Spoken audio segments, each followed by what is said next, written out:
Hi, my name is Elisa York, and I have been a mortgage loan professional since 1997. I'm starting this YouTube channel because I have a story to tell, and I think I can connect with a lot of you guys. So since 1997, I've been through so much in the mortgage business. I've been through subprime lending. I've been through the crash of 2008.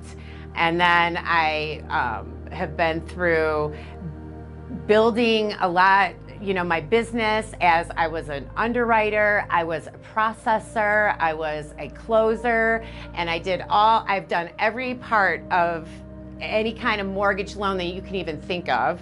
But in the middle of it all, I had this horrific, crazy, personal thing that happened to me that I just feel like I need to share with you. The biggest thing that my niche per se in mortgage lending was investment properties, because I myself was building, buying and trying to acquire a lot of properties. And, I had built myself up to owning, I think, 8 properties, and, I think I had 16 units of rental units. And on the way up, what happened was, my son passed away. I was pregnant with a child and carried him. He was fine. He was born perfectly healthy, but then within 24 hours died of sudden infant death syndrome.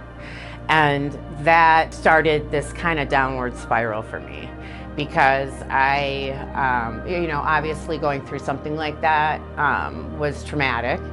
And then I also had other issues, I think, from my childhood that compounded the issue. It's hard for me to admit, but I basically became an addict, and I used drugs and alcohol to, basically numb the pain of all of that. What happened was my family did an intervention, and I went into rehab.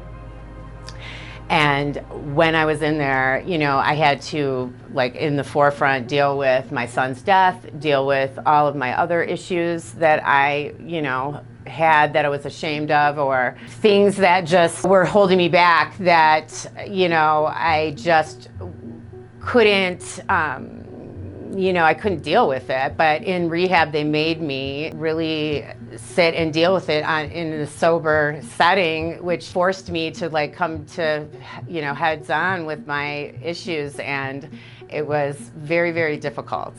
And so after that all happened, I kind of basically had a somewhat of a mental breakdown. And it's been 5 years since then. I've been sober for 3.5 years. And I it's taken me this whole time, 5 full years, to really go through all of that and understand where I came from, what I did, and how I'm going to deal with it in the future sober. And it's been very, very difficult, to say the least.